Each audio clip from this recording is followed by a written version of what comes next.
Our last presenter is Karla Bloem, and she is the founder and executive director of the International Owl Center. She acquired Alice the Great Horned Owl to use in educational programs in 1998. Alice's popularity led Karla to create the International Festival of Owls, the first full weekend all-owl event in North America that has served as the inspiration for similar festivals in other countries and elsewhere in the United States. Karla and Alice testified before the Minnesota House and Senate Environmental Committees to successfully gain protection for great horned owls in 2005. Karla has been studying the great horned owl vocalizations since 2004 and detecting barn owls in Minnesota and Wisconsin using acoustic monitoring since 2014. She has presented her research in many different countries and was a lead organizer of the 2023 World Owl Conference in La Crosse, Wisconsin. Karla received the Brother Theodore Volker Award from the Minnesota Ornithologists Union in 2001, was awarded a Bush Leadership Fellowship in 2008, and a World Owl Hall of Fame Special Achievement Award in 2021. Her research was featured in Jennifer Ackerman's book, What an Owl Knows, and she has appeared on Animal Planet and in the CBS's The Secret Life of Owls. Karla is going to talk to us about the plans for the new International Owl Center. Welcome, Karla. Thank you. All right, I will get rolling with the screen share here.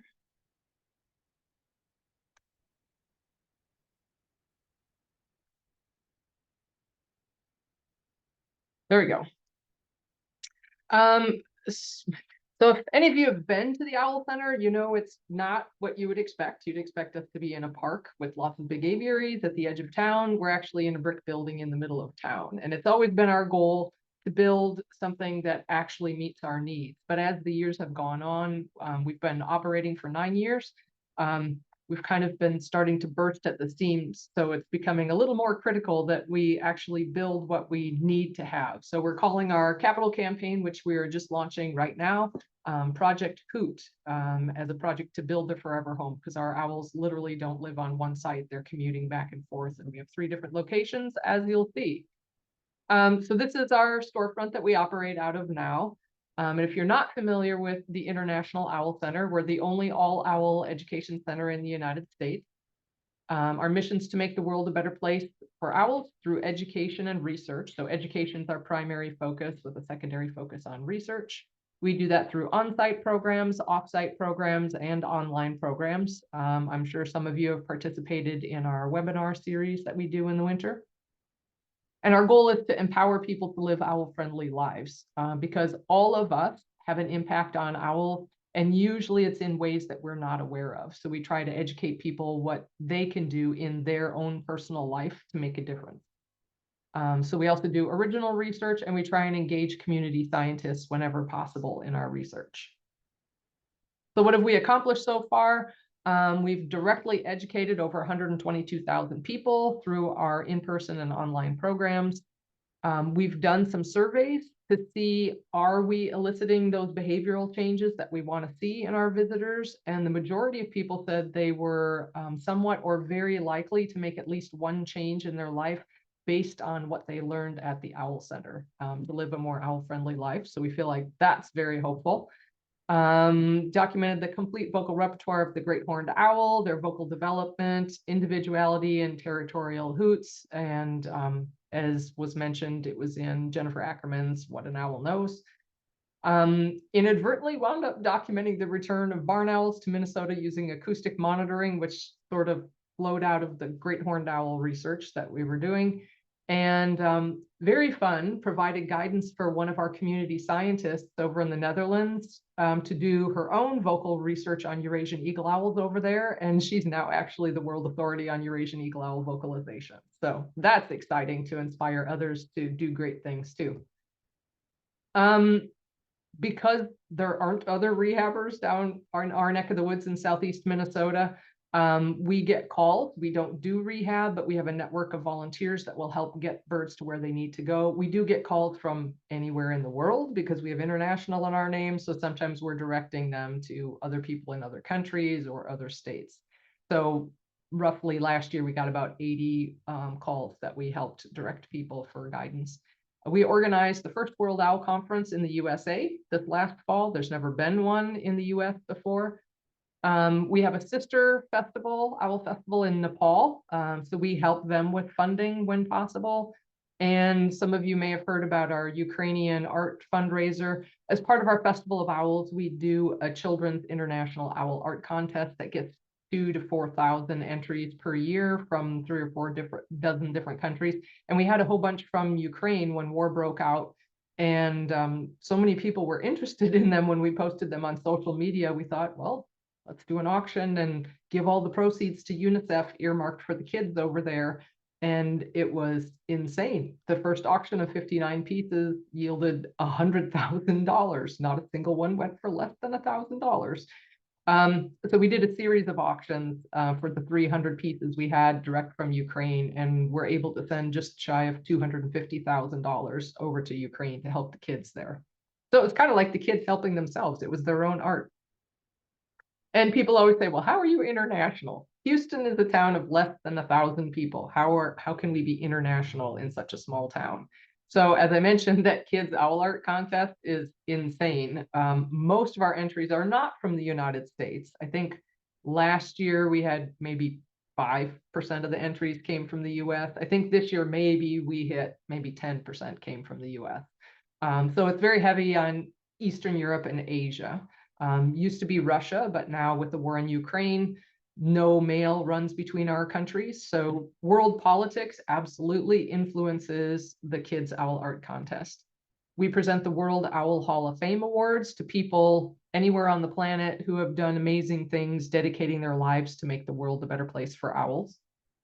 We host the Virtual Owl Expert Speaker Series that we started during COVID. And that first year was just insane because the whole world was shut down. What else are you going to do? Watch webinars about owls by experts from all over the world. Totally awesome. And we had that first year, 50 countries logged in. It was amazing where they came from. So we've continued that. We do on site, one of our repertoire of programs is an Owl Through the Ages program that focuses on how owls have been viewed in different cultures around the world throughout history. And cultural views are important because if a country has negative cultural views, that absolutely impacts how you do education in that country. So it's important to talk about cultural views as well as the biology and ecology of the birds too.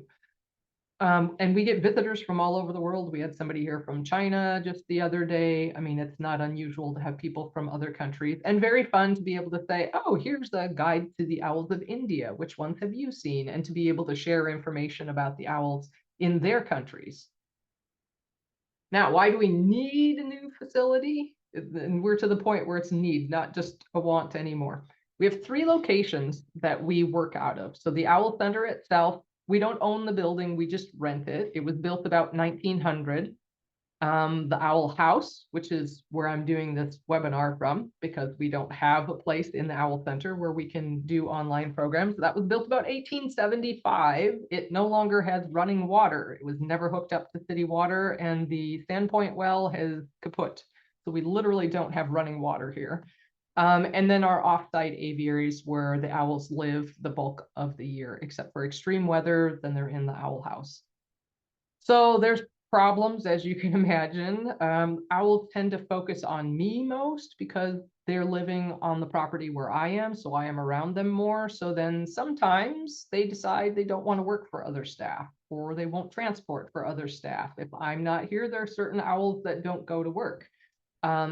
We have plumbing issues in the Owl Center, and sinks need to be filled to wash out and flush out the sewer line every day. That can't happen when the birds are there. So I literally have to leave with the birds so other staff can do that. So I can't stay at work late, or the other staff have to stay late also. So what we're going to do is the Owl House and Owl Center, basically we get one brand new location. And then the aviaries out in the country are retained for quarantine and retirement, which are great to have in an offsite location anyway, and also emergencies. Our admissions have been increasing over the years. We only have street parking. We don't have our parking lot. If you thought we did, that's actually the bank's parking lot next door. And thankfully, they haven't complained that our folks park in their parking lot all the time. And we will have a parking lot at the new facility. We have one program space, and it is not big enough sometimes. And because of that, we can't do two programs simultaneously. The new center will have two side-by-side program spaces with one of those foldable walls. So we can have a school program and a public program going on at the same time. And when we do the Owl Festival or other large events, we can open up that space and seat almost 200 people. So that'll serve a lot of needs for us and be very practical. Right now, we're closed midweek because the only time we can do group programs is when we're closed to the public. But in the new facility, because we'll have those two program spaces, we'll have the ability to be open 7 days a week. We have one restroom with one toilet and very fussy plumbing. When we have like the Festival of Owls, or when we did Wisconsin Neighbor Weekend and had 500 people come through in one day and we have one toilet, it's really challenging. Literally, the staff go elsewhere, and so do most of the members of the public, go elsewhere to use toilets. They go to the library, they go to the gas station. We had the gas station ask us, do you even have a bathroom? It's a rented building. There's no place for another one. We just deal with it. We're happy we have it because the old building is so old, it's settled enough to disconnect from the sewer system for a while. So for 1 month, we had no toilet. We just had a porta potty outside. So literally toilets are a big deal for us. So the new one is going to have plenty of toilets. We'll actually have one main restroom, a non-gendered, like right off the gift shop. You just drove 2.5 hours to get here and you got to go now. That kind of bathroom. And staff will actually have a bathroom with a shower. So if and when the owls poop on us or we're out doing aviary work, we can actually clean up here. We have one acoustic space. So if you're sitting in a program and the phone rings, guess what? Everybody in the program gets to hear it. So I'm in the office trying to talk quiet. The program's going on. And yeah, the one acoustic space is pretty annoying.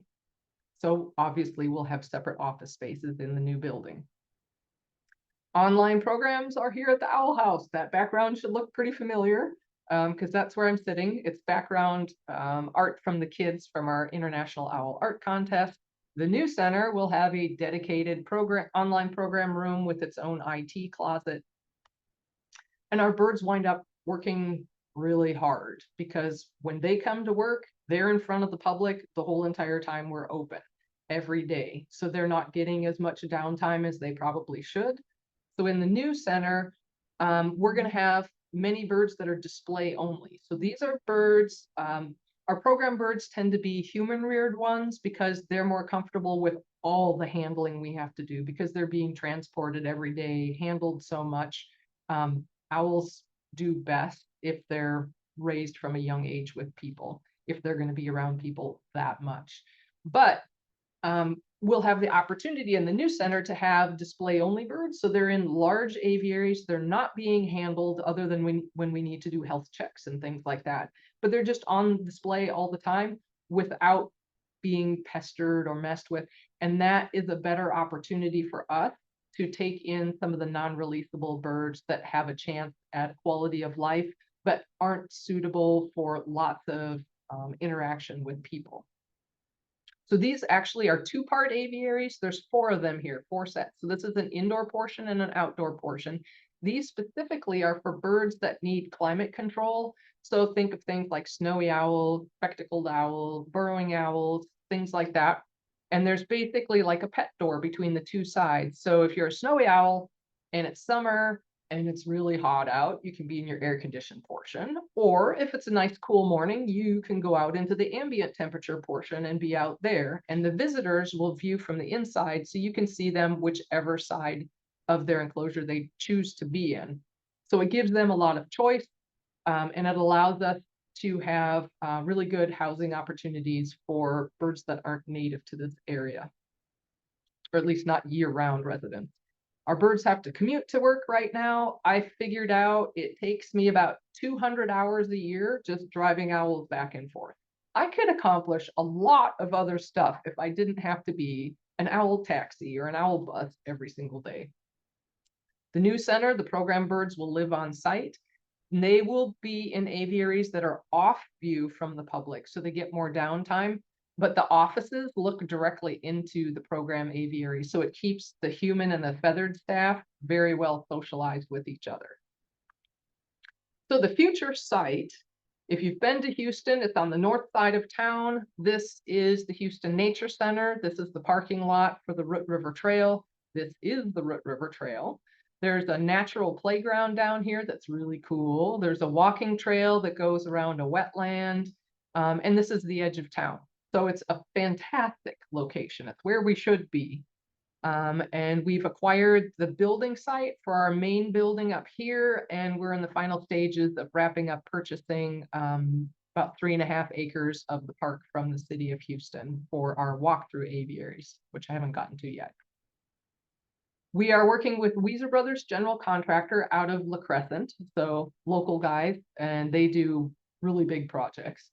And we're doing it as design build. So they were the ones that actually hired the architect. They don't keep somebody on staff for projects like this, but they let us help pick the architect. We're working with DSGW out of Lake Elmo and Duluth. And we like them because our principal, Mike Laverdure, is Native American, and they do a lot of Native American work. And it's got a real nature vibe, for lack of a better word, natural materials, things. So you can kind of come at environmental from a real techie perspective or more earthy, I guess, for a better word. And we really liked how they did it. They had worked with whole trees before. We wanted to work with them. They had done work for the Duluth Zoo, so they were familiar with zoo work and viewing angles, those types of things. So that's who we're working with. We spent actually over a year working on the concepts for this. So here's how it's going to lay out. This is Highway 76, where you come in from the north. You're coming from I-90. The main building will be here, parking lot next to the giant parking lot over here, and then large aviaries down in the park. The floor plan for the building, you'll come in through the gift shop, and then you can go to the left to the program rooms.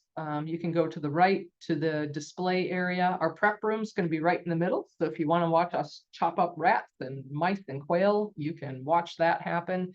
These are the two-part aviaries I was talking about. We'll have a kids room with kids activities in it. The evening room is intended to be a darkened room with some motion sensors in it. So when you walk in, there'll be a trigger that pops a light onto a mounted owl of a specific species, and then the ambient sounds of that species will play. And there's a special way to do it so it focuses the sound down. We call it a sound shower, rather than just everybody hearing all of the sounds. So as you walk through the path in the room, you'll get to experience dimly lit owls and the sounds that they make. So kind of more the way we experience them. Bathrooms, IT room. We have a calming room right across from the program spaces for the kids that are overstimulated, or adults for that matter, that need a quiet place to go. There'll be more than one spot in there, so we can have nursing mothers in there also with a live video feed, so you're not missing the program. You can still see what's going on. We have a separate student entrance because we found out having students walk through the main entrance through the gift shop.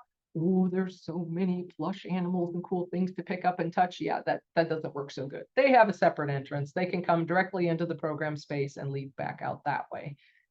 And this also gives us the opportunity. So if we want to rent out space in the evening to other groups, we can close the door here so they have access to bathrooms, conference room, program rooms, but everything else is basically closed off, the gift shop, the bird areas, things like that. So that allows us another opportunity for revenue stream if needed. Here's an aerial view of what it may look like. The goal is to have all native vegetation, nothing being mowed. The walkthrough aviaries, this is a design that was pioneered in the Bavarian National Forest in Germany by Wolfgang Scherzinger, where you're actually walking through the side of the aviary. So these are very large They're arced. The birds have high perches. The people are down here, and basically it's kind of a viewing window, except there's no window there. We'll certainly need to have safety precautions where we can pull mesh screen or things like that if birds are having issues when they're first getting acclimatized, or if there's issues during breeding season. But the goal is that you'll be able to see them with nothing between you and the birds. So here's kind of the people side of looking into the walk-through aviaries. Here's another slice. And I'm going to actually stop my share and go back into this and optimize for video, because otherwise it's going to be super jerky. There we go.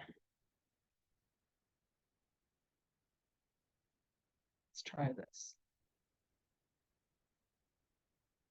So this is kind of a 3D of what kind of circling around the outside of the site will look like, and then it takes us in.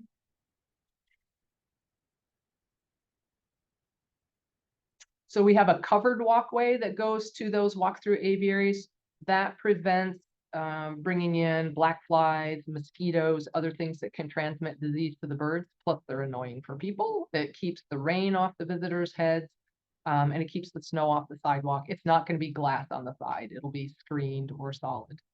We're very intentionally minimizing window space on this.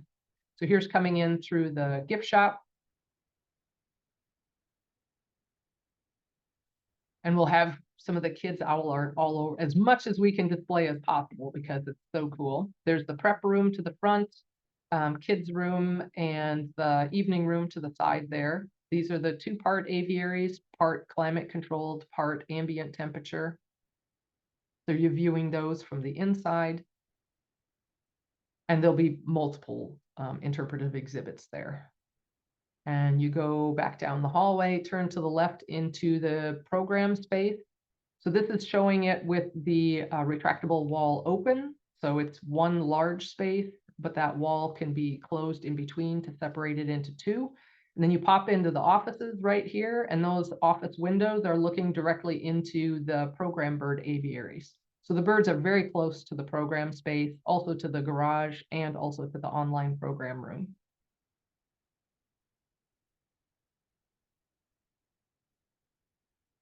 And then we head back out. There's the calming room right across the hall. To the right are the restrooms. To the left is the conference room. This is going through the walkway. Definitely not going to be glass for bird strikes, and it would also be an oven in there. So it'll be probably a combination of screens. Think of like a screen porch. That's more what we're looking for. That takes you down into the park, and there'll be 6 of these walk-through aviaries for the birds that are native to our climate. So things like great horned, barred, screech, long-eared, short-eared, saw-whet. They're not going to be that densely vegetated, but there will be natural vegetation in these, and probably some artificial trees in there, because you can't have the trees growing through the top because they wiggle and move when the wind blows.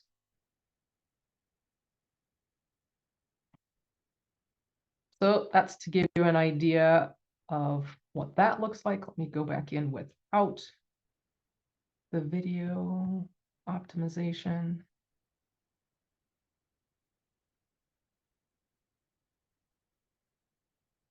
Come on. There we go.